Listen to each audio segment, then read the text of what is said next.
Hello students, this is your Mr. GST who actually makes GST good and simple tax for you. In this video, we are going to cover CA Final IDT RTP September 2025 exams in less than 90 minutes. That is in less than 1.5 hours we are going to cover with good discussion about the adjustments, all these things, the case scenarios, the problem, all that.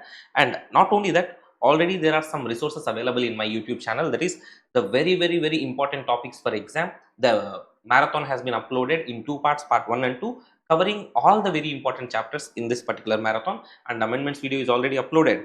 And coming soon we are going to upload mock test papers of the September 25 exam, as well as amendments quick revision video quickly, just like that. In 15 minutes hardly you have to revise your amendments before going into the exam hall. That way I am going to make a video and I am going to release that in my YouTube channel. And not only that, the day before the exam, for your exam, which is going to be very useful, I am going to bring a big surprise for you, which will definitely help for your main exam. So for that, please make sure you are subscribing to this channel and stay tuned to this, so that you will get that surprise. Now enjoy this RTP. So coming to case scenario 1, before going with case scenario, actually I have decoded the information for simplifying this question to you in quick time. So before going to the case scenario, let us see the uh, MCQs here. If you see, before going through the case scenario, if you go through the MCQ questions, we may get little bit of idea what to see in the question. Here in MCQs, there are 6 MCQs. First, they are asking what is the value of taxable supply of Nagpur unit for October, gross GST liability for November. See, look at the way they are asking the question. You should see two things here: Nagpur unit value of taxable supplies for the month of October, but you should give gross tax liability for the month of November. That is what crucial here. So, same way in the second question, they have asked value of taxable supply of Mumbai unit of October and gross tax liability of December. Okay, so different months, and gross tax liability of retail showroom at Mumbai, that they have asked. And regarding them, what is the true statement they're asking? So we have to see the gross tax liability of Mumbai retail showroom also. So Nagpur unit, Mumbai retail showroom separately. Next, value of exempt supplies of Nagpur unit and Mumbai unit for the month of October, and value of exempt supplies actually by Nagpur unit as well as Mumbai unit. For what purpose? Now here, see, previous question it is like just value of exempt supply, but this one is value of exempt supply for the purpose of reversing ITC under rule 4243. So value of exempt supply, what and all you will take, that also we should see. Next, they want to go for an appeal against the order passed by the proper officer who seized the truck and the goods transported therein. So we are supposed to see which of the following statement is true here. So we will see the answers later on. Now we have understood a little bit of like what are the things needed in this particular question, and I am decoding this question for you. See, there is a company called Super Lever Limited, which is having presence in 3 states. For 3 states, it is having 3 different registrations. If you look at Maharashtra, it is having Mumbai and Nagpur manufacturing units and 1 retail showroom in Mumbai. But for all these things, it is having a same GSTIN, not separate GST registrations. Next, in Karnataka, it is present in Bangalore with a manufacturing unit, separate GSTIN. Gujarat, Ahmedabad, retail showroom, separate GSTIN. If you see, I don't remember anything in question what we have seen regarding Bangalore. So Karnataka, Bangalore information, let us see whether it is going to be useful for us or not. So these are the things. So it is present in 3 states and 3 different registrations is the first clarity for us. They are giving you the information, following information for the month of October. And this information I have clearly decoded, which is outward supply, which is inward supply, where you will have output tax, where you will have input tax, where it is supply, where it is not a supply, all these things. Sale of taxable goods, they give Mumbai retail showroom and Mumbai unit and Nagpur unit, they give the taxable goods. So this is output tax. Second point is regarding purchases. So it is input tax. So purchase details they have given. Payment made for security services, this is also purchase. Security services, if you remember, we can see something like RCM related thing, or we may not see, we have to check for that. Next, interest received on fixed deposits. Interest received is exempt under GST. Okay, so this is your outward supply, but it is exempt. See, understand, interest received means you have provided the services of allowing your money to be used. So this is an outward supply, but exempt under GST. Next, sale of securities, where the securities were purchased for 2,75,000, sold for 4,50,000. This is not a supply at all. Next, sale of agricultural land, where stamp duty is 1 crore 85 lakhs. Yes, you have sold it for 1 crore 85 lakhs, but this is not a supply also, because this is land. Next, sale of old factory building which was not used anymore. Stamp duty was paid on 75 lakhs. Okay, so 90 lakhs is the sale value, but stamp duty they have paid only on 75 lakhs, and this is also not a supply, because this is also an immovable property. Okay, so we have decoded the information here. Now, if you see, they give additional information. Mumbai unit, where they are paying for security services, they paid it to Safe and Secure Solutions Private Limited. That means security services for Mumbai unit are provided by a company, body corporate. That means RCM will come only when the supplier is any person other than body corporate, correct? So here, the security services payment, whatever is paid, RCM will not come into picture. Okay, sir. But here, one more interesting point is this company also not registered under GST. That means supplier is non-taxable person, no RCM also. So, no RCM, no GST. So, GST implication only will not come.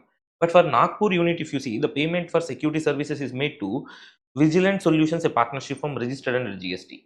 So, this means that means here the supplier is any person other than a body corporate will have RCM liability, that you should be careful. Okay, fine. So, this is something which we have understood from the first point. Second point, if you see, they told retail showroom at Mumbai, the sales, if you see, they told, sir, retail showroom at Mumbai, if you look at the sales for the month of October, for October month, it has made 6,50,000 sales. They gave breakup for this 6,50,000. And when they gave about the breakup, they told out of the 6,50,000, 1,50,000 worth sales they made mixies and irons, like iron machine. So, what we call as iron box in our house. So this put together they are selling. So this is nothing but mixed supply concept. So 1,50,000 mixed supply is there. Irons only, that iron boxes only they have sold separately also worth 36,000. Balance and all are normal sales, 4,64,000. So I have decoded the information here. So out of 6,50,000, 1,50,000 both mixies as well as iron boxes together as a package. This is a mixed supply. So 1,50,000. 36,000 iron boxes only separately they have sold. 4,64,000 are the balances, is what they give the information in second point. Third point, they told Nagpur unit has issued 1,80,000 worth credit notes related to, like, because the customers has made payment within the due date, all that stuff, within the credit period, all that. So we are giving them the discount for timely payment. And regarding this discount at the time of supply only it is known. So because it is satisfying all the conditions, like buyers are also reversing the proportionate ITC what they have taken, all these things. So those credit notes discount they can take. But one customer only, unprofessional fellow, is not reversing ITC. So if you look at that Nagpur unit, the information for November month, they are saying, sir, they made sales totally 16 lakhs, out of which credit notes are belonging to 1,80,000, satisfying all conditions. Yes, we will reduce that from the value. And I told you, one customer alone did not reverse the proportionate ITC. That means for that fellow only, whatever the discount they gave, that will be, of course, not eligible for reducing from the value. So what I did is 16 lakh total sales, 1,80,000 discount fully I am minusing, but one customer is not reversing that ITC. That fellow only worth 23,000 credit note is there. That alone I'm adding it to the supply.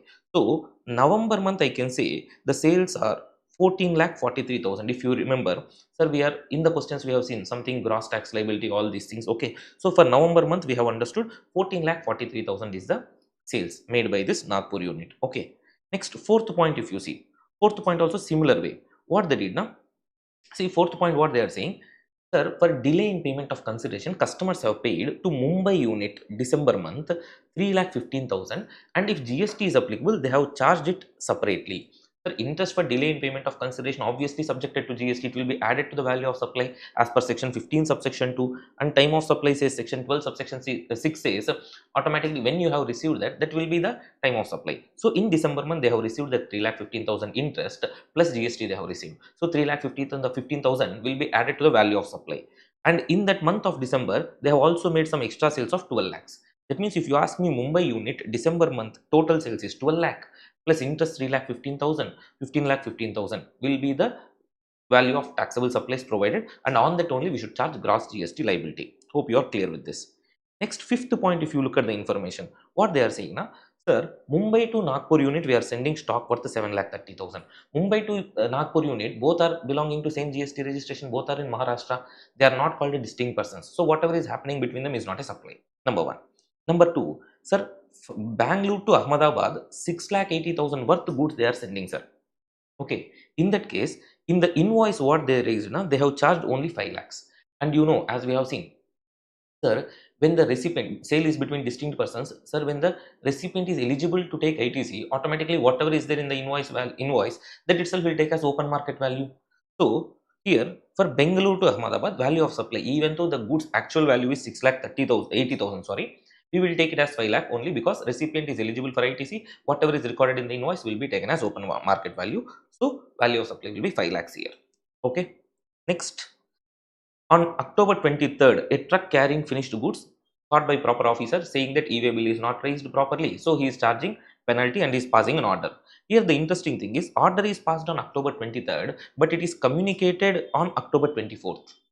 Please understand, we have to go for an appeal to the appellate authority. This is order passed by the department. So you can go to the appellate authority straight away within 3 months from the date of communication of order. So here, if you see, by Jan 24th, you can go to appellate authority. Okay. So this is what the point. One MCQ is there with respect to this. So the point is, yes, they can go for an appeal to appellate authority. So this is what the question.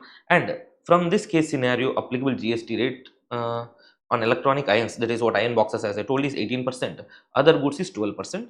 So all amounts mentioned in case scenario are exclusive of taxes wherever applicable. Okay, fine. So all amounts are excluding taxes. That interest also, generally you have a practice of interest on delay in payment, including GST. You will calculate all these things, correct? So here you should feel that they are exclusive, sorry, because already mentioned here and already mentioned above also here. Separately recovered GST wherever applicable, like that. Right, let us see the questions. If you see the question, value of taxable supply made by Nagpur unit in October month. Nagpur unit, if you see October month transaction, this is the information. Nagpur unit, see, understand, if you see I have marked here outward supply, the outward supply exempt, this is not a supply, this is not a supply, not a supply. That means only this one is the supply. So Nagpur unit made 13,50,000 outward supply, value of taxable supply. So the answer should be 13,50,000 here and 13,50,000 here. Both the cases it has been given. So we should do one more extra calculation because they have asked two questions here. For two questions, two different numbers. So first I will check 13,50,000 is there in which particular options. It is there in option A and option C. So option A or C should be the answer. Okay, there is one more question also. What is Nagpur unit gross GST liability for the month of November? If you see Nagpur unit November month transactions, in the information, like additional information only it is available. Nagpur unit November month. Okay. So Nagpur unit, as I told you, November month, sales 16 lakh, credit notes minus 1,80,000, but in that one credit note 23,000 is not satisfying the condition, so that we will add back. So total 14,43,000 is the sales, taxable sales for Nagpur unit. On that, GST rate is only on iron boxes, it is 18%, remaining all cases 12%. And iron boxes are sold only in the retail showroom of Mumbai. They did not mention anything about that information in Nagpur, all that stuff. So here it is 14,43,000 into 12%. So it should be 1,73,160. Okay. So the answer is 1,73,160. The answer is option C. So option C is the answer. Okay. This is first MCQ. Second one, value of taxable supplies at Mumbai unit for the month of October. Mumbai unit for the month of October. Again, if you see Mumbai unit for the month of October, in this information only we have October month details. Mumbai unit, as we have seen, 12,50,000 is the value of taxable supply. No other case, sir. There are two purchases and all other are outward supplies, no GST liability. So value of taxable supply is 12,50,000 for the month of October for Mumbai unit. If you see here, only in option D, you have 12,50,000 value of taxable supply. No other option has that. So you can straight away say this is the answer. But just to confirm, one more step is a gross GST liability for December without considering ITC. For the month of December. If you see in additional information, we got December details also. December details. What are the December details for Mumbai unit? Sir, as we told, 12 lakh sales plus interest 3,15,000. So 12 lakh plus 3,15,000, on that 12% if you charge GST, you will get 1,81,800. So 1,81,800. This is also satisfied. So super. Option is automatically straight away D. Okay. Next, which of the following statement is correct with regard to gross GST liability for outward supplies made by retail showroom at Mumbai. Retail showroom of Mumbai, we have to see gross tax liability without again considering ITC. Hmm. So retail showroom at Mumbai. So this is retail showroom at Mumbai. They have made 6,50,000 sales. Okay, this 6,50,000 sales information only we have bifurcated, correct? Now you understand the importance of this bifurcation. See, 1,50,000 is mixed supply as we have understood. So 12%, 18%, both are mixed here, which we have to take 18%. That means on 1,80,000, you will charge 18%, and 36,000 purely iron boxes. So again, you will charge 18%. On other 4,64,000, you will charge 12%. So if you do that on 1,50,000, 1,50,000 into 18% M plus 36,000 into 18% M plus 4,64,000 into 12% M plus MRC will give 178,320. 178,320.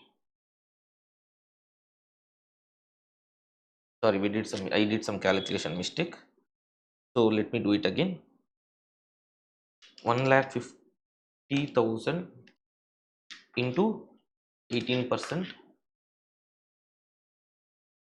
1 second. 1,50,000 into 18% M plus 36,000 into 18% M plus 4,64,000 into 12% M plus MRC 89,160. Sorry, there was some other M plus MRC, I guess. So it is 89,160. So this option A should be the right answer. Okay, gross GST liability of retail showroom without considering ITC for the month of October. So option A. Next, value of exempt supplies provided by Nagpur unit and Mumbai unit for the month of October. For the month of October, if you see value of exempt supplies, October we have got the information. Now understand exempt supply meaning. This is what you may do some mistake. Exempt supply means which are wholly exempt, which are nil rated, and which are non-taxable also. But you should take non-taxable goods or services. Non-taxable goods or services. Here there is security, which is not a good, and there is land, building, all these things which are not goods. You should take only non-taxable goods or services. For example, this one, alcoholic liquor, petroleum products, all these things you can take as non-taxable goods. Security is not at all in the definition of goods, you cannot take it. It is not in the definition of service, you cannot take it. Land and building, all these things are not goods or not services, you cannot take them. So exempt supply means here you will take only this particular point for interest income. So Mumbai unit exempt supplies are 0. Nagpur unit 1,08,000. That should be the answer. And in the question they have asked Nagpur unit first and Mumbai unit later. So Nagpur unit and Mumbai unit. Sir, the option is A. Nagpur unit 1,08,000. Mumbai nil. Okay, that is what the answer. Now the interesting part is this. This is the point where you might do some mistakes. Okay. Sir, what is this, sir? Now, value of exempt supply for the reversal of 4243. Here, sir, what and all I should take for reversal of ITC as per rule 4243? Now, please understand what and all are there for us without tax implication. These four, correct? First of all, this interest income we will ignore for the rule 4243 purpose. Next one, sale of securities we will consider, but we will consider only 1% as the value. 1% of the transaction value as the value we will take. So 4,50,000 means in that only 4,500 will take as value here, and here nil. Okay. Next, sale of agricultural land in the vicinity of, so land also will take, but we will take only when it is stamp duty value. So what is the stamp duty value? 1 crore 85 lakhs. So we will take 1 crore 85 lakhs. Okay. Here nil. Next, sale of old factory building. We will take, as I told, again only stamp duty. Stamp duty. So stamp duty is 70,000, 75 lakhs. Sorry. So here stamp duty is 75 lakhs. We will take, and this is nil. So these are the only four transactions. So what should be your answer? 75 lakh.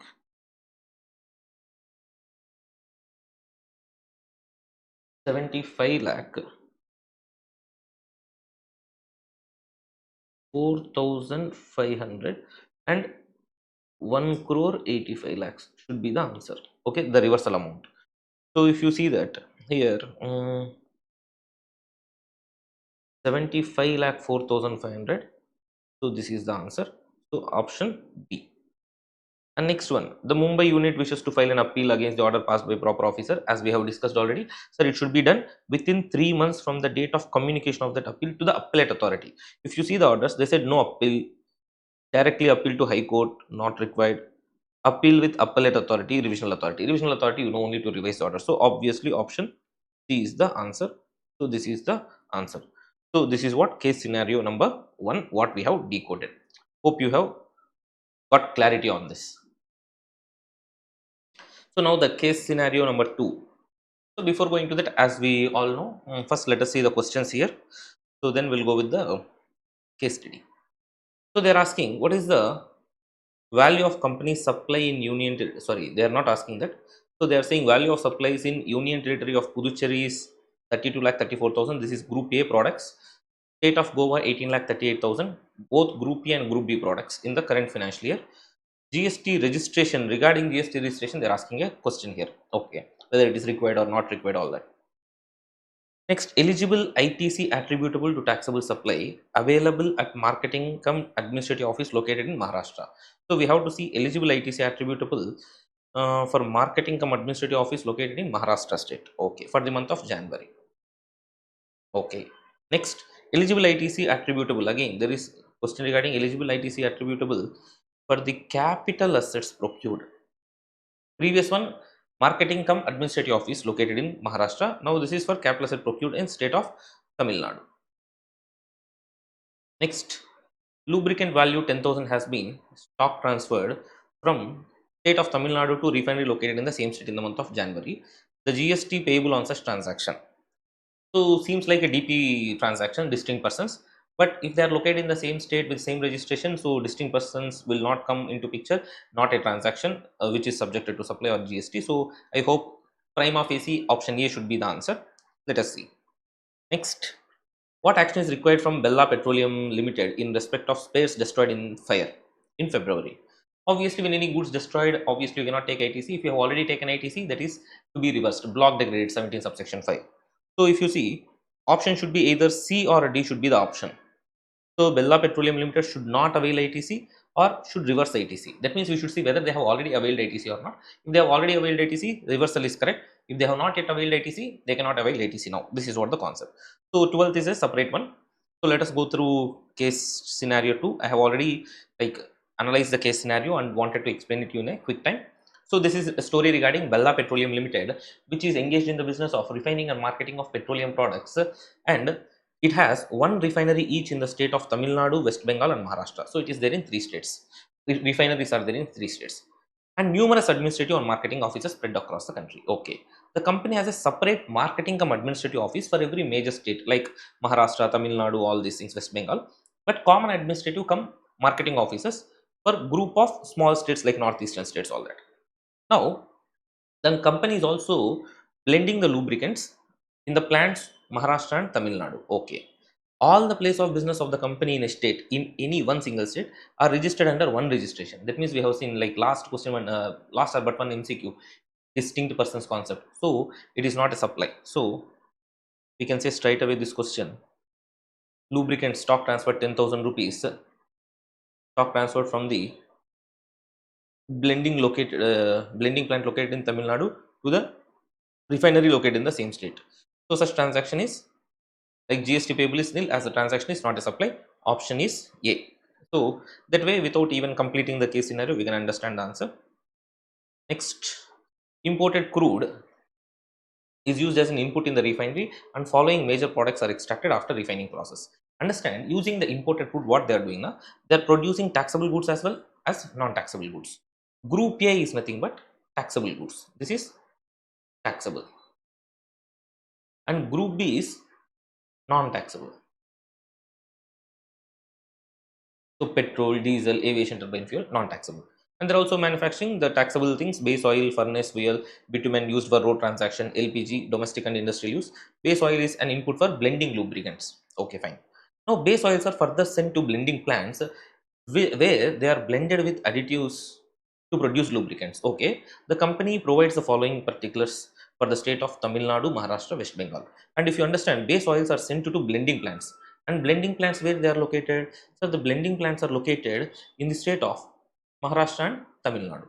So that is what I have given here, and they have given the information with respect to month of January. Okay, fine. And now if you see, they have given information. First point, in the first point, if you see, value of supply inclusive of all taxes and duties, group B products. Group B products, non-taxable products. So obviously no GST on these things. But this is inclusive of taxes, these figures. Okay. Next, value of supply of group A products. That means they are taxable products before all taxes and duties. This is exclusive of taxes, 100, 220. Now, this is something interesting here, these 2 points. First, they gave group B product information. Next, group A product information. Again, they gave about group B. Please be careful here. Excise duty on group B products, VAT on group B products, all these things. So, this information is related to group B products. Be careful. So, that means it is related to this. They said inclusive of all taxes and duties. No. So, here, these are the taxes. Okay. Now, taxes paid on inputs and input services procured at blending plant. Blending plant, we have seen here. Base oil taxable, which is an input for blending lubricants. So obviously they can take ITC of that. Next, taxes paid on spares procured at the refinery. Spares are booked in revenue account. So obviously there is also what? ITC is available. Okay.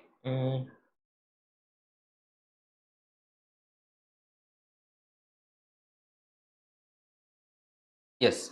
So if you see here, this is also tax paid on spares procured at the refinery. Spares are booked in revenue account. So you can take ITC, but this is common credit, ITC CC. So common credit where you can take ITC of the spares which are used in refinery. In refinery, we are using it for both producing taxable goods as well as non-taxable goods. So that is what the point. Again, tax paid on inputs and input services procured at marketing cum administrative office. So this is also what common credit available. So both taxable and non-taxable both we are using. So proportionately we have to reverse all these things, we have to see. Same way, ITC paid on capital goods procured at blending plant. At blending plant, whatever you are doing, see obviously blending plant, it is nothing but purely taxable one. So you can take ITC. Next, tax paid on capital asset procured at refinery. Refinery, you are producing both taxable and non-taxable things. So common credit ITC will be there. Okay. So this is what the story here. Now if you see further information, sir, due to sudden fire in storeroom refinery located in Maharashtra 28th February, the entire quantity of spares procured in the month of February itself gets destroyed. So, entire quantity of spares procured in the month of February itself gets destroyed. That means till they have not taken ITC of it. So, spares, because they got destroyed, obviously they cannot avail ITC on the spares, anything. So, if you see the question here, this option C will be the right answer, because they should not avail ITC. They have not availed ITC, so reversal concept will not come. So option D will be a wrong answer there. Okay, so point C is correct. Option C is correct. Okay. Assume that all group A products are chargeable to GST at 18%. So all taxable products are taxable at 18%. Next, okay. Next, opening balance of ITC is nil. Subject to the above information, assume that all other necessary conditions, all the normal one. Next, so let us go with the questions. Now, the value of company supply, Union Territory Puducherry, 32,34,000, Group A products. That means it is purely taxable. And in Goa, they are doing Group A, Group B, both taxable as well as non-taxable. So, in Goa also they need to take registration, Puducherry also they need to take registration if the threshold limits are exceeding. If you see, Puducherry, the threshold limit is 20 lakhs. Goa, the threshold limit is 40 lakhs, aggregate turnover. But if you see aggregate turnover 32 lakh, 34,000 and 18 lakh, 38,000, obviously 40 lakhs is exceeding, 20 lakhs is exceeding. So obviously what is the answer? The answer is you have to take registration in both the states. Option C is the correct answer. Okay, that is what the point. Next, eligible ITC attributable to taxable supply available at marketing cum administrative office located in the state of Maharashtra. So in the state of Maharashtra for January month, they want ITC attributable to taxable supply for marketing cum administrative expenses. So this is what marketing cum administrative expenses. This is for the state of Maharashtra they want. So Maharashtra is given here, second one. So for Maharashtra, if you see, 3,000 is the total ITC available, but they are using it for both taxable as well as non-taxable goods, correct? So how much for taxable supply we have to check. So taxable supply proportionately, if you see based on the turnover, so what is the taxable supply turnover? 200 divided by, sir, we have to take total turnover. Total turnover means taxable, non-taxable both. But here non-taxable 3400 is including taxes and duties. So we should remove the taxes and duties. As I told you earlier, the information of group B, the taxes and duties have been given here. So 3400 minus 1000 minus 600. So how much you will get? 3400 minus 1000 minus 600. You will get 1800. That means 3000 is the ITC here paid. Taxable turnover is 200. Exempt turnover is, sorry, total turnover. Hope you are understanding. Total turnover I should take 3400 excluding taxes minus 1000 and minus 600. So total 1800 I will get. So this is exempt turnover plus taxable turnover is 200. So total turnover will be 2000. So I should put here 200 divided by 2000. So what is the answer? 3000 into 200 divided by 2000. So the answer is 300 rupees. 300 is the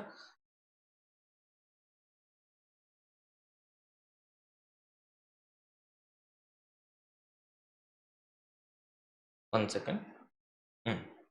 Yes, 300 is the answer. Option B. Hope it is clear for you. Next, out of 3000, they can take 300 as ITC. Okay, relate taxable supply. Next, eligible ITC attributable to capital assets procured in Tamil Nadu. If you see capital asset procured in Tamil Nadu, what we will do? What is the procedure we follow? We'll take full ITC first, and monthly, how much is related to exempt turnover, we will reverse it. Hope you remember that rule 43. So we are capital asset required related to Tamil Nadu. So this 12,000. So 12,000 is the capital asset ITC. So we'll take full ITC first. 12,000 rupees, 12,000 will take ITC. From that we will reduce the reversal, that month reversal. That month reversal, how much we will do now? Sir, we will take 12,000 into exempt turnover divided by total turnover.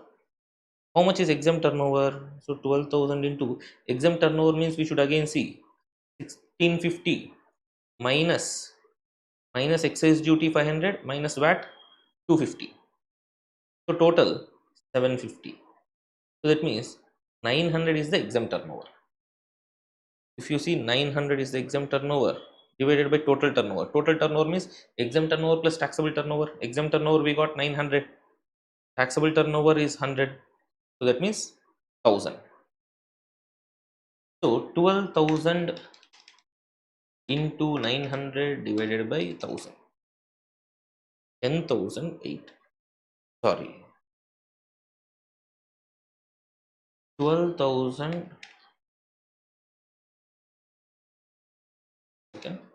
12,000 into 900 divided by 1000. Some mistake I am doing.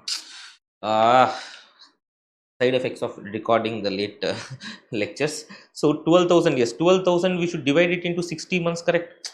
So for 60 months we should divide it. So I forgot that. Yes, 12,000 divided by 60. So first 12,000 divided by 60. This is the amount. 200 rupees is related to that month. Guys, understand? Yes, 12,000 is the full ITC will take.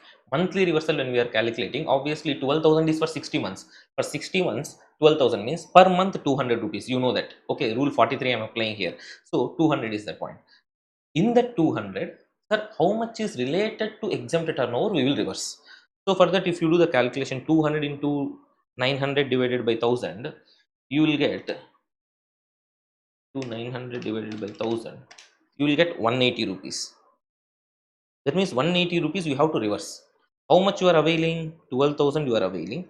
Minus 180 if you reverse, 11,820 will be the ITC available for this month. So I repeat here, simple one mistake what I did now. So total ITC you should take 12,000 for the capital goods, but monthly we should calculate the reversal as per rule 43, you know. So 12,000 is for the entire 60 months, means per month you will take 200 ITC. So in that 200 ITC, how much is related to exempt turnover, that month we will reverse that amount. So 180 we are reversing. So take 12,000 full ITC, reverse 180.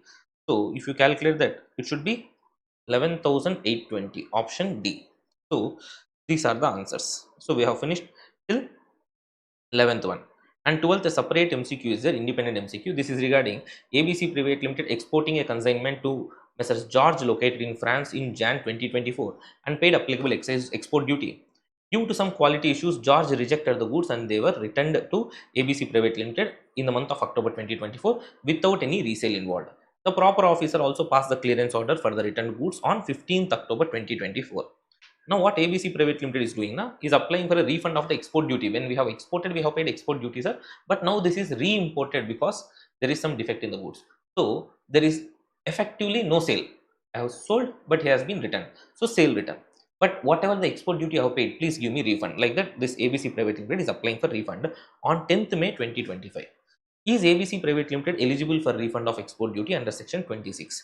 If you see section 26, to apply refund 6 months from the date of re-importation, from the date where the proper officer passed the clearance order, is the time limit to apply for refund under section 26. Here this fellow got the goods and the order clearance order passed on 15th October and is applying for refund on 10th May 2025. That means beyond 6 months. So he is not eligible for refund because because the refund application was filed beyond the time limit prescribed under section 26. So option B is the correct answer here. Okay, with this we are done with this case scenarios. Okay, let us move on to the next question, question number 13. So let us move on to now question number 13.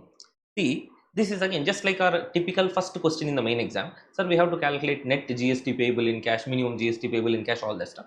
First of all, understand when we are going through these type of questions, see, I always tell we have to follow 3 steps. Simple. What are the 3 steps now? So when you're calculating net GST payable, first step is calculation of gross GST payable. Ignore my handwriting here, just focus on the concept. Second step is calculation of ITC. Third step is set off.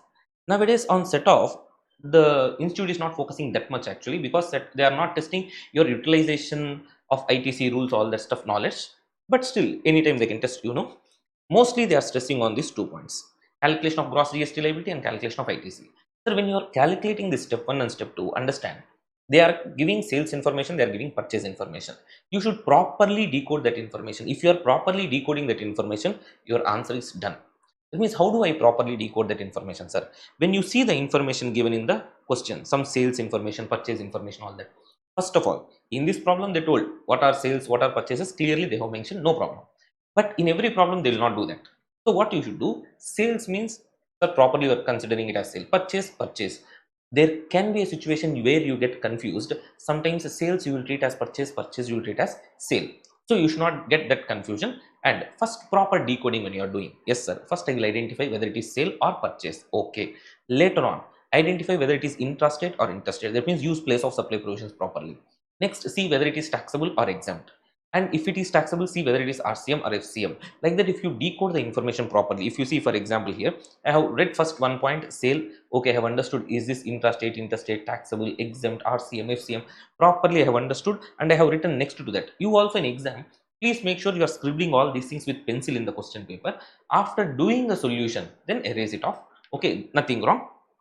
But make sure you are writing this information, because when you are doing the solution again and again, we cannot identify which is sale, which is purchase, all these things, what is the tax treatment and all. We cannot keep on doing it. So it is better you decode the information properly while reading the question itself.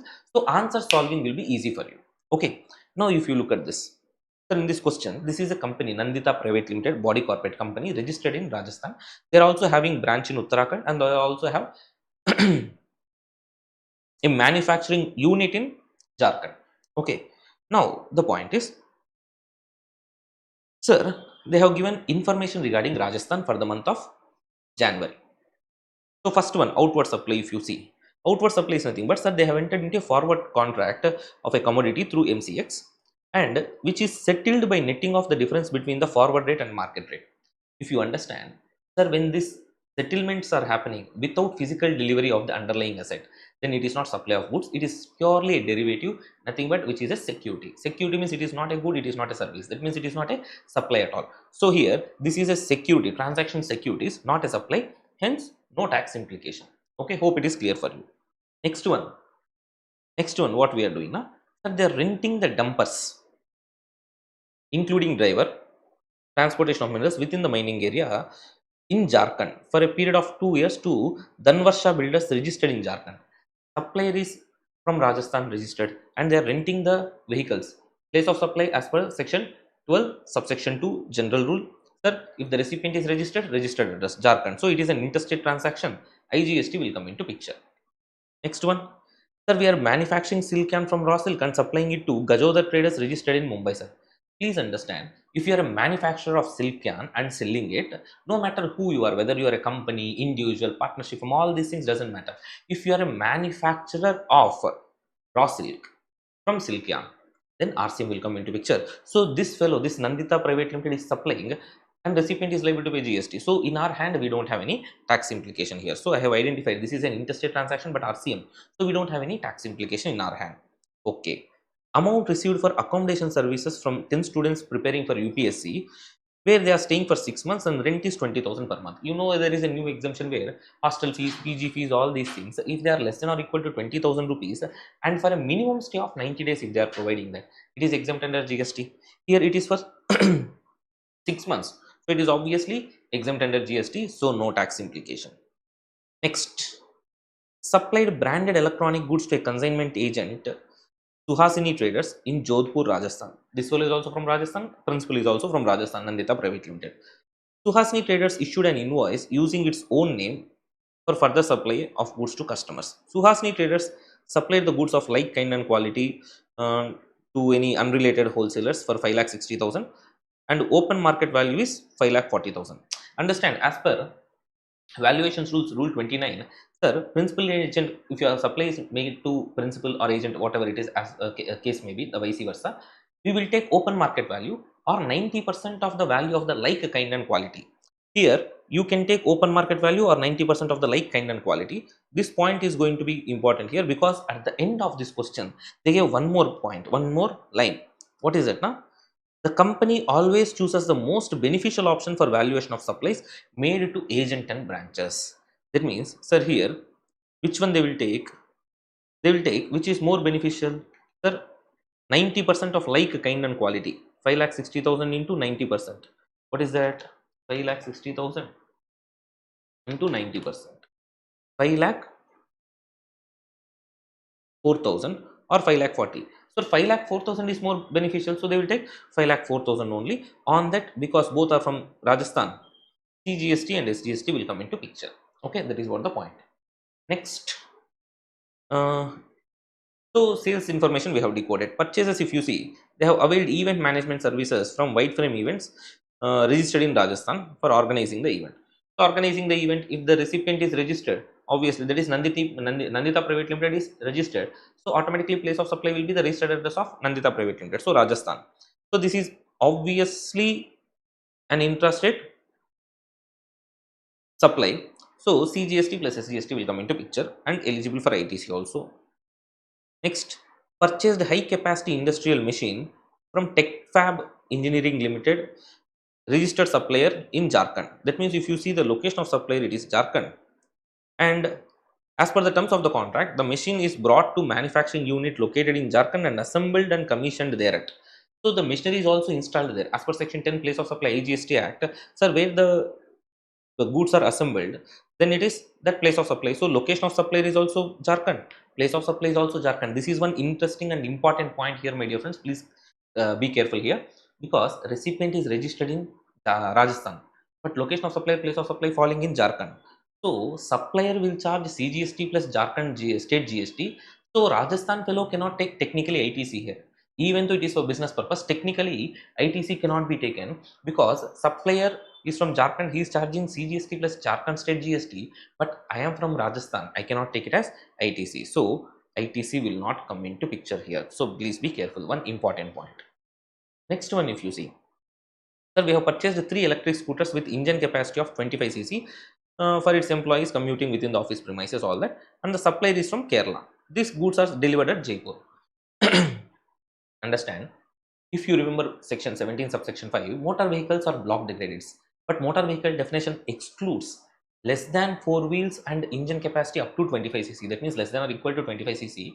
If such vehicles you see, they are not in definition of motor vehicles. So obviously what will happen? You can take ITC 17 subsection 5, block degraded will not come into picture. And here the supplier is from Kerala, recipient is from Jaipur. Obviously IGST will come into picture. That is what the concept. Hope it is clear for you. And not only that, now if you see the additional information, they have given the following additional information. Some taxable goods were transferred to the company's branch located in Uttarakhand for promotional gifting by branch. Invoice value, invoice value 2,40,000, but open market value 2,80,000. Please understand, from Rajasthan branch to Uttarakhand branch, when they are sending the goods, first here understand, in this question they did not give information about registration of Uttarakhand branch. And one more thing, when you are sending it to Uttarakhand branch, sir, they are being sent for promotional gifting. That means Uttarakhand branch cannot take ITC even though it is registered. So if the recipient is available eligible for taking 100% ITC, whatever you record in the invoice, as per rule 28, whatever you record in the invoice, you can take it as open market value, you can take it as value of supply. Otherwise, open market value itself has to be taken as the value of supply. So here I will not take 2,40,000, I will take full 2,80,000, and on that IGST will come into picture. This is also treated as one outward supply sale. Hope you are clear. So hope it is clear for you. Next point, if you see, the Nandita Private Limited secured a loan amounting to 120 crores for the month of April from Money Bank, and penal charges amounting to 26 lakhs were levied by Money Bank. And you will see, simple, this is because Nandita Private Limited failed to comply with the material terms and conditions of the loan contract. We have seen the statutory update, the amendments one we have seen. So what is that? Sir, if at all you are charging penal charges here because of the breach of contract, breach of the terms and conditions of the loan agreement, this is nothing but a punishment to you, the penalty on you, not consideration for tolerating an act. You cannot treat it as supply like that. We have seen the amendment. So this is on that. So this is not a supply. No GST will come into picture. Fine. So almost all the information is over. All the amounts given in the question are excluding the taxes wherever applicable. All inward supplies are used. This is one another interesting point here. All inward supplies are used for taxable as well as exempted supplies. So you should see ITC is like fully here common credit only. You should see how much to be reversed, how much ITC eligible, all these things. We should be careful. No opening balance of any ITC. Okay. As we have already discussed this point, company will always choose the most beneficial option. Okay. Now, what and all we should see is that tax rates they give 9%, 9%, 18% for everything, and they're asking for Nandita Private Limited Rajasthan for the month of January, you calculate eligible ITC, and here fully it is common credit. You should reverse the ITC related to exempt turnover and then take whatever balance is as ITC. Next, final minimum net GST liability. Okay, if you see here, first of all, as we have already decoded the information on outward supplies. On outward supplies, let us calculate the tax. Outward supplies, here I am just putting it as a rough, but you can make the format particulars, amount, IGST, CGST, SGST. And one more thing, understand, when you are writing the particulars column, when you are feeling like this is a forward contract, all these things, reasonings also here itself in the particulars column, you please make sure you are writing. For reasoning, avoid going for the working notes, separate working notes. In the same table, particulars itself, sir, in the same particulars itself, give the reason why are you doing this adjustment. This is taxable, this is exempt, this is interstate, all that reasoning you give there, and then and there itself. Don't go with working notes later on, because you may forget to write the working notes, or later on to think what we have did the adjustment, all these things time consuming. Instead of that, here itself, if you are writing while doing the problem in the particulars column, that will be more than sufficient. Okay, fine. So coming to the point, so I'm just putting it in a rough way so that we can save some time. So we are calculating output tax of IGST, CGST, SGST. So here, first transaction, no tax liability. Second transaction, IGST is there. IGST is on 11,50,000. So 11,50,000 into 18%, 11,50,000 into 18%, 2,07,000.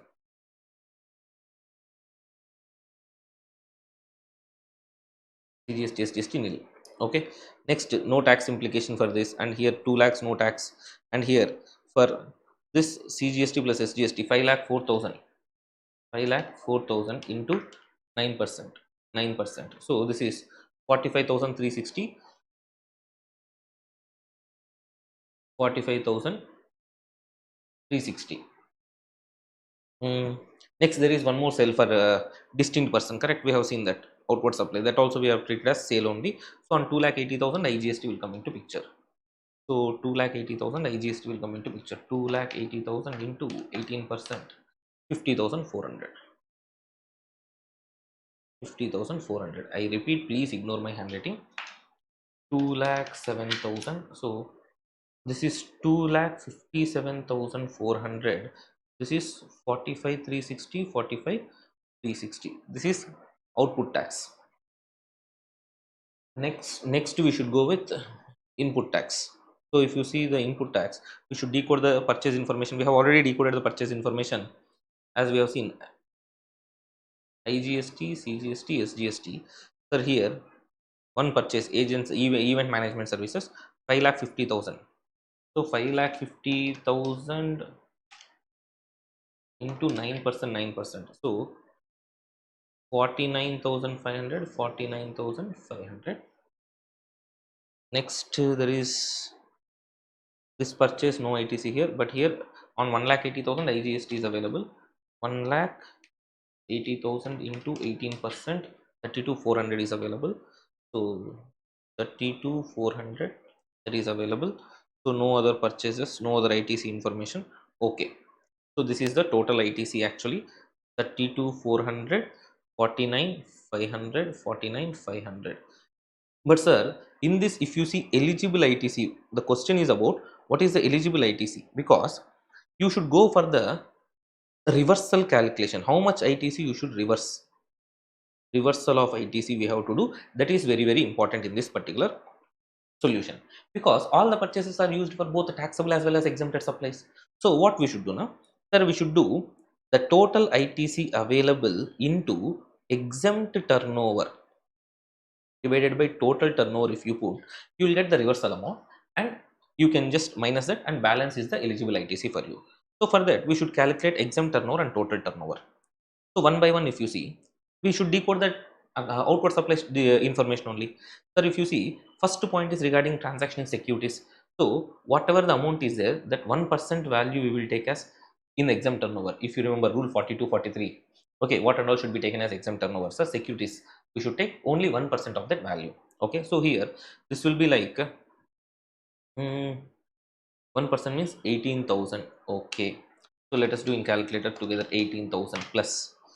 Now renting of dumpers, this is taxable one only. 11,50,000 we will add. So 11,50,000 will add for turnover. So plus 11,50,000. Okay.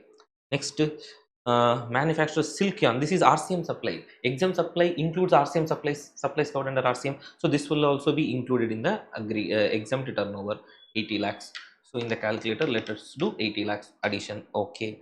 Next, exempt supplies which are wholly exempt under GST also will be added to exempt turnover. So 2 lakh we will add in the calculator again. Next, supply made to agent, all these things. Yes, of course, we should take 5 lakh 4,000. So 5 lakh 4,000 add 5 lakh 4,000 is exempt turnover. Not only this, sir, we have distinct person supply 2 lakh 80,000. This one also we will add plus 2 lakh 80,000. So if you add all these things, 2 lakh 80,000 also, the total exempt turnover you will get. Exempt turnover is 1 lakh 1,000, sorry, 1 crore 1 lakh 52,000 you will get. Have you got that, ma? So this is exempt turnover. Now we should also calculate total turnover. Sorry. I have calculated total turnover. I'm extremely sorry. Yes, I have calculated total turnover, because taxable turnover also I have taken here, right? 11,50,000 all that. Sorry, I'm extremely sorry. I have taken total turnover. So total turnover is, yes. As I said, side effects of recording at late nights. Okay, total turnover we have calculated 1 crore 1 lakh 52,000. Sir, in this what and all exempt turnover, na? Sir, this is exempt turnover securities one, 18,000. So 18,000 plus 11,50,000 is taxable. Let us not worry about. 80 lakhs is exempt turnover because RCM supplies is also covered under exempt turnover. 80 lakhs plus actually which are wholly exempt, that is also exempt turnover, 2 lakh plus this 5 lakh 4,000 is taxable, nothing to worry. This is also taxable, nothing to worry. So you will get exempt turnover 82 lakh 18,000. Okay, that will be the exempt turnover, right? Guys, hope you have understood this. So first, instead of calculating exempt turnover, we have added all the total turnover we have calculated. So this is the point. So now what we will do now, sir, in this how much, 32,400, how much we should reverse now? 32,400 into exempt turnover 82 lakh 18,000 divided by 1 crore 1 lakh 52,000. So you will get 26,227.6. You take it as 228. And for 49,500, what we should do, into exempt turnover 82 lakh 18,000 divided by 1 crore 1 lakh 52,000. Okay, so it is 40,070.03 something. So let us take 40,070. So here also 40,070. So what is the eligible ITC now? Eligible ITC is nothing but 32,400 minus 26,228, that's 6172 IGST, and 49,500 minus 40,070 rupees, 9,430, 9,430. Okay, so this is eligible ITC. So we got eligible ITC. And now how much is the net GST payable in cash? If you see net GST payable in cash, sir, this is output tax, this is input tax. So if you see net GST payable in cash, net GST payable in cash,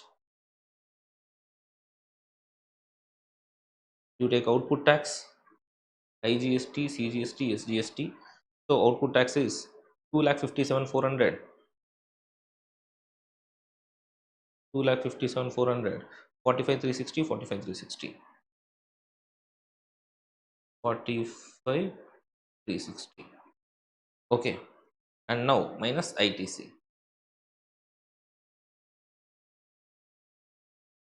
Minus ITC. ITC is nothing but 6172 9430 9430. Okay, so what is the answer? 257 400 minus 6172, 251 228, 45 360 minus 9430. So 35 930, 35 930. Okay, so this is the answer actually. Guys, one important thing in your ICA like RTP, here they have did some mistake actually. Instead of taking 9430, they took 9340 in the calculation. So there is a calculation or typo error, we can say. So please be careful. Here they took 9340 9340 instead of 9430 9430. So they are getting some wrong answer here. Actually it should be 35,000 something we got. No, that should be the answer. So this is the correct answer, 35,930, 35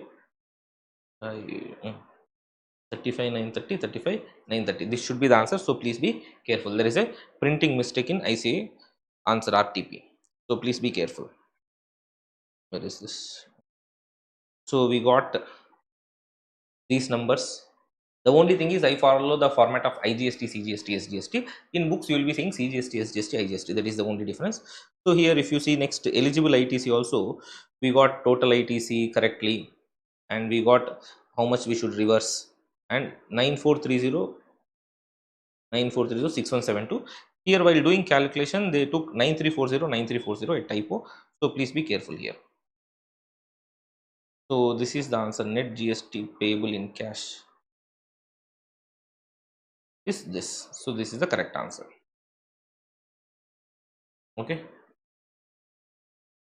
so it is 251 228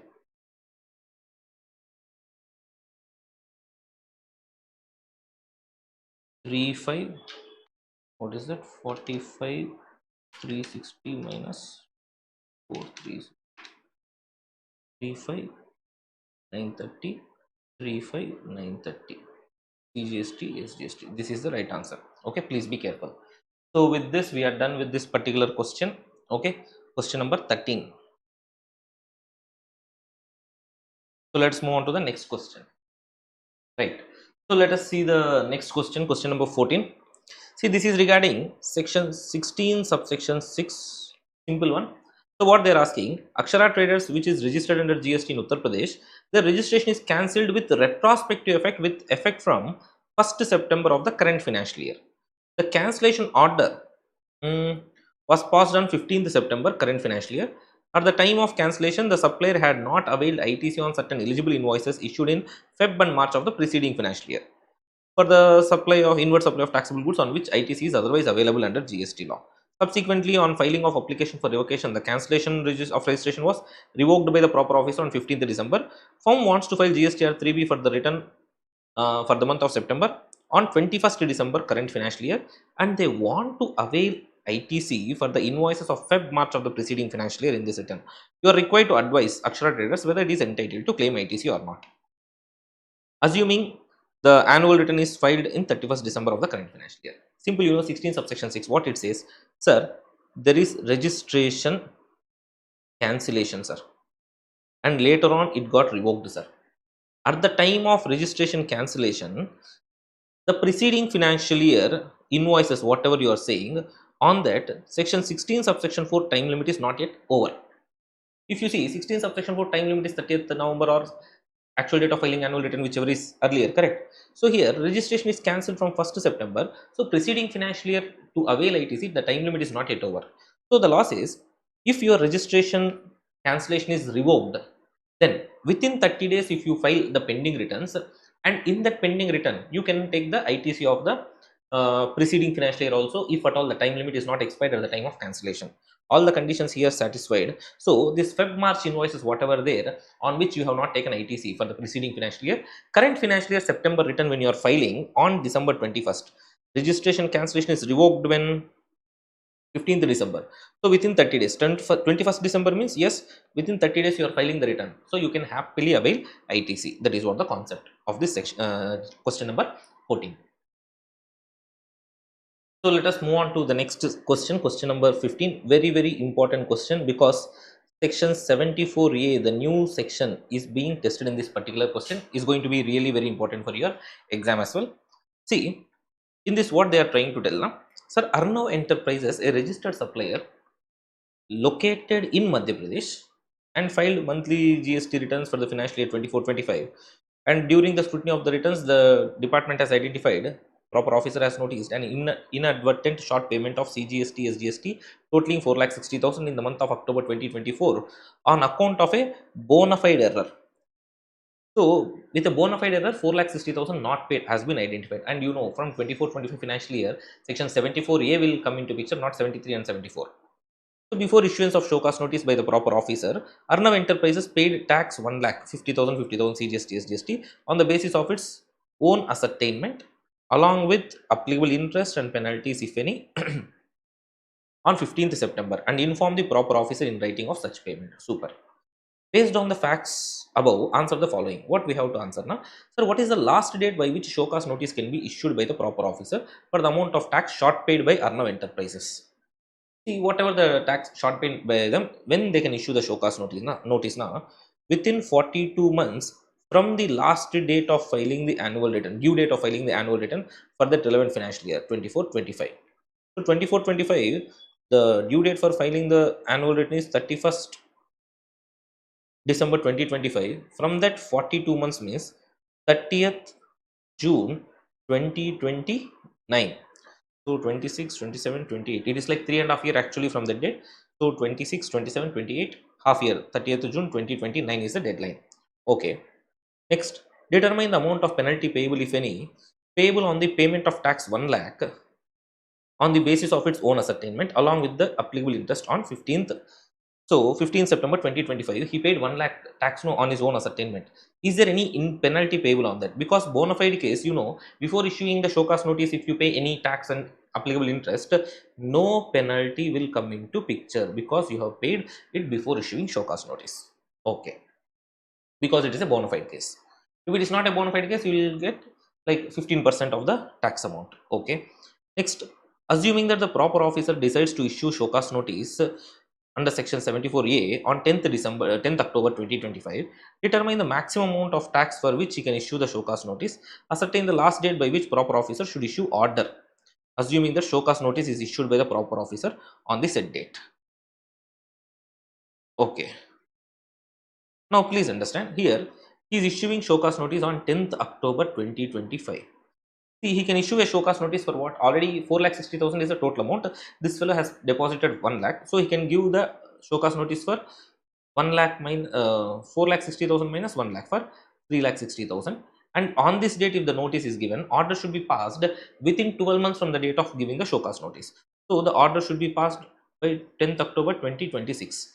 And these things will remain same. Even if it is a fraud case, the time limits will be same. Fraud case or bona fide case. Okay. In continuation of subpart 3, if proper officer issues show cause notice on 10th October for the amount of tax so allowed, and Arnav Enterprises decides to pay the said tax along with interest applicable on 5th December, you are required to determine the penalty if any. So 10th October, if you are issuing show cause notice and this fellow is paying all these taxes, whatever 3,60,000 applicable interest, etc., what will be the penalty if he is settling everything before 5th December 2025? And when the show cause notice is issued within 60 days, sir, within 60 days means October 21 days left out, November 30, 51, so 9th December 2025. Before this, if you have paid, sir, there is no penalty because this is a bona fide case. So, if it is a non bona fide case, that means fraudulent case, sir, after show cause notice, before within 60 days, if you pay, you should pay 25% as penalty. Because this is bona fide case, no penalty required. No penalty required. And in each of the above cases, will your answer be different if the short payment is on account of fraud? So, on account of fraud also, we have kept discussing the answers and finished it. So, the other facts remaining the same. So, we have discussed the complete question. Remaining information is not that greatly relevant. So, what my suggestion is, this question, go through this carefully and answer also line by line, read carefully so that you will understand how to present this in sentence form. Okay, very important question for your attempt. So, please be careful with this. So the next one, question number 16, this is related to, see, the pre-deposit amount, what we have to deposit when we are going for an appeal, all that. The appellate authority has passed an order against Venue Automobiles Private Limited demanding IGST of 1200 crores. And this company, what they are doing, they want to file this order of appellate authority and they want to proceed against this order with appellate tribunal. So what they are doing, they are admitting 100 crore liability, but they want to fight with the balance amount, that is 1100 crores. What should be the pre-deposit amount? The pre-deposit amount is nothing but how much ever you have agreed, that is 100 crore plus 10% of disputed amount, that is 1100 crores, that means 110 crores, but maximum 20 plus 20 crores CGST SGST, it is 40 crores. That means out of this, whichever is less, that means 40 crores we should deposit, 100 crores we should deposit. Total 140 crore is the deposit amount. That is what the answer for this. And this is a recent amendment. There is a change in this pre-deposits amount. So based on that, they have asked this question. Now coming to the next question. Right. If you see this, this question number 17 is purely based on again the amendment which we have seen in schedule number 3. So new para 9 and 10, what we have seen, that co-insurance and reinsurance schemes. So when you're going for a co-insurance, sir, 2 or 3 insurance companies are coming and taking together that insurance risk, all that stuff. So there will be one lead insurer who will be taking premium from the client and it will be shared with the other customers. So here, if you see ABC Insurance Limited enters into co-insurance agreement with XYZ Insurance Limited, where ABC is the lead insurer, Yati Industries, which is the client, the insured. So this fellow is paying premium of 50 lakhs, which is apportioned between lead insurer ABC and XYZ in ratio 60-40. That means 30 lakhs, 20 lakhs to provide the insurance services jointly to Gyati Industries. ABC Insurance Limited agrees to discharge the entire GST liability on the full amount of premium. Here, what you have to do now, based on the provisions of Schedule 3, discuss whether the following activities amount to supply. The first one, apportionment of co-insurance premium with ABC to XYZ is obviously not a supply because ABC, the lead insurer, is paying GST on entire premium 50 lakhs. So whatever the share, that 30-20 lakh share is there, so 20 lakhs XYZ in insurance company is receiving. No, on that no GST will come into picture. It is neither SOG nor SOS that we have seen in Schedule 3. Same way here again, a large industrial plant needs an insurance worth 500 crores and ABC Insurance Limited is providing for that, but ABC doesn't want to take the full risk. So what it is doing, it is entering into a reinsurance arrangement with reinsurer PQR Insurance Limited. Total premium charge is 50 lakhs and insurer ABC is receiving that and doing a reinsurance and paying premium of 20 lakhs. See, that means one insurance company is taking insurance policy and later on it thought, let me just cede some risk with this, like some part of the risk let us share with someone, transfer it to someone, like that they are taking reinsurance. So when they are taking reinsurance, 20 lakh is the reinsurance premium this fellow is paying. But when this reinsurance premium is being paid, what ABC is saying, ABC is saying to PQR, I am giving business to you, so you give me some commission. So if this 20 lakh is not fully paid by ABC to PQR, after deducting that ceding commission, it is paying balance. Ceding commission 1 lakh it is deducting and paying. So now the point is, ABC Insurance Limited is taking the consideration of 1 lakh for providing the reinsurance business to the PQR. Now obviously in Schedule 3, the doubt is whether services of ABC to PQR for which ceding commission is deducted from insurance premium, whether it is supply or not. Sir, it is not a supply provided PQR has paid GST on the gross reinsurance premium 20 lakhs, not 19 lakhs. So when PQR has already paid GST on entire 20 lakhs, is paying GST on 20 lakhs. Again on the ceding commission 1 lakh, GST will not come into picture because it is neither SOC nor SOS. Is even based on the latest amendment. So if you look at this question, see the next one, 18th question. This is nothing but an importer is importing the goods based on notification where the raw materials have been imported, the LED panels, and in that no condition or time period has been specified for the re-export of unutilized or defective goods. So he has imported this on 10th Feb 2024. The doubt is these goods are, some part of the goods were defective, so they remained unutilized, all this stuff. So they're asking what is the time period, maximum time period to re-export all these things and what are the conditions to be followed. See, understand, when any goods are imported based on any notification, and in that notification if they have specified within what time it should be re-exported, if it remains unutilized, all that you should re-export it within the such specified time limit. But if nothing is mentioned in that notification regarding what is the time limit for re-exportation of unutilized goods, you should re-export that within 1 year from the date of importation. So here 10th Feb they are importing, so 9th Feb 2025 within that they can re-export if there is unutilized goods. This can be extended by jurisdictional commissioner for a maximum period of 3 months based on the valid reasons given. So remaining things and all like nothing but some theoretical part, you can just manage this question number 18. Right, the next one let us see. So question number 19.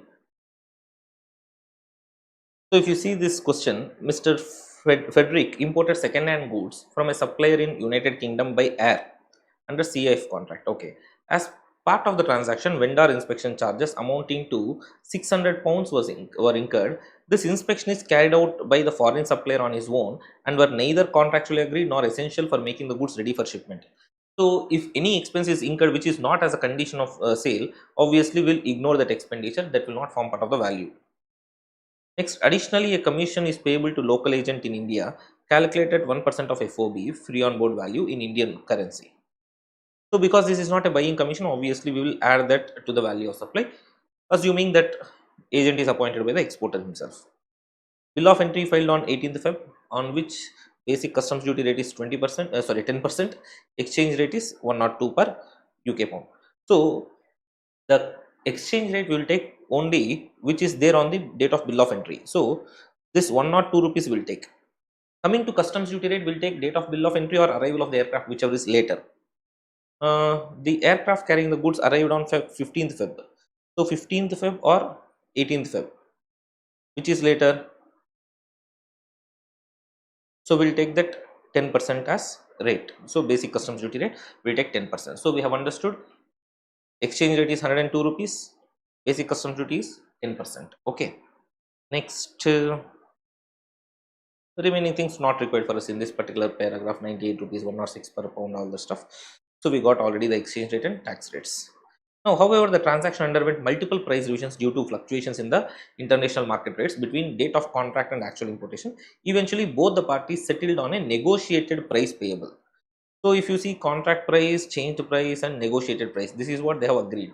And if you see the value, obviously we should take the transaction value, which is price actually paid or payable. So, this negotiated price is what they have agreed. So, CAF value, air freight, and insurance. Yes, we have taken. So now, if you see CAF value is 5,500 pounds.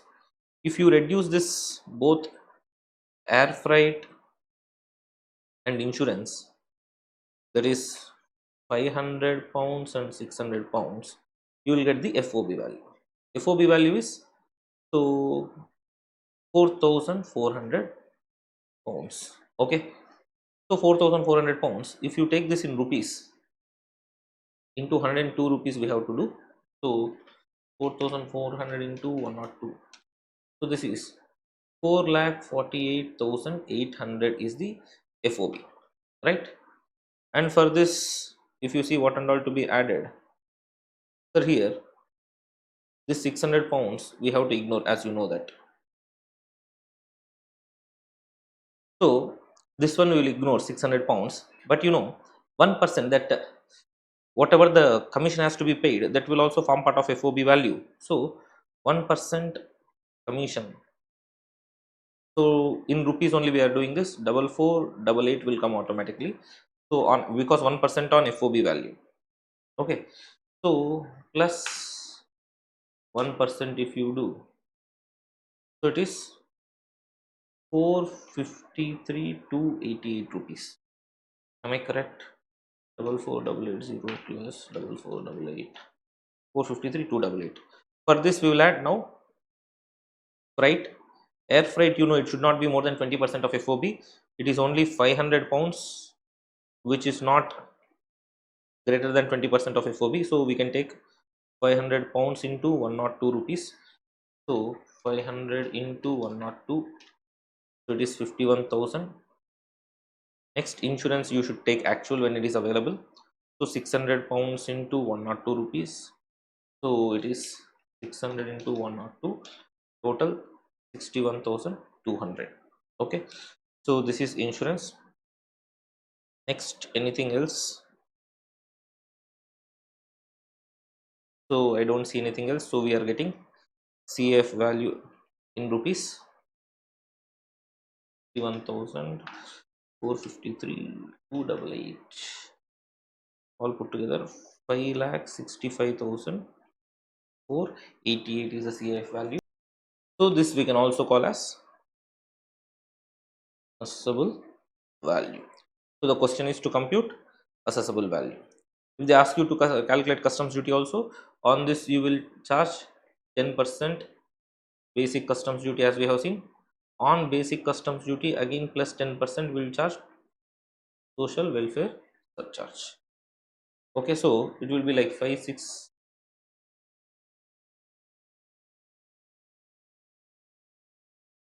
plus 5654.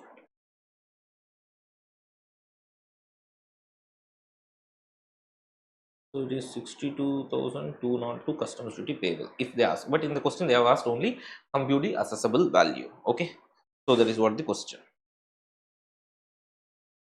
So let us move on to the next question. So the last one, if you see here, see nothing but KW Fuels Private Limited has imported high spirit diesel and they stored that in the public warehouse. Ex-bond bill of entry for home consumption is also filed and applicable customs duties were also paid. Now what they are doing now, because of the highly inflammable nature of the commodity, the importer is asking the department, sir, let me store these goods in the same warehouse until the actual clearance for sale or our own use purpose it is required. The application is allowed. And at the time of actual removal of the goods from the warehouse, the rate of duty has been revised upwards. That means the duty has been increased. Now what the department is doing now? Department is invoking the revised duty rate, demanding for the extra payment. Now you have to decide whether this is valid, whether this demand is legal as per any decided case law, all that stuff. So you have to just go through that. You can just go through the answer. I'll just tell you the answer. The answer is nothing but once the goods are cleared and still they are stored in the warehouse, they are no more warehoused goods. Okay, they are cleared for home consumption and we are just storing there for the purpose of like own usage or etc. etc. You cannot treat them as warehoused goods anymore. So if there is any upward revision, you cannot say that taxes should be paid accordingly, because already the ex bond bill of entry has been filed for home consumption and all the applicable taxes has been paid. Okay, that is what this question all about, a simple one. So you can just go with this, right? So with this we are done with the discussion of this particular RTP. So hope you have enjoyed watching this. Please make sure you are sharing this with your friends if you have liked it. And one more thing is, guys, I always tell, we have to enjoy our preparation. So you are going through your preparation, you should not be stressed or demotivated, all this stuff. Just enjoy what you are doing. Definitely all your hard works will be paid off, and definitely you are going to see that positive result. Just believe in yourself, stay positive, and wishing you all the very best. See you all again. Thank you and Jai Hind.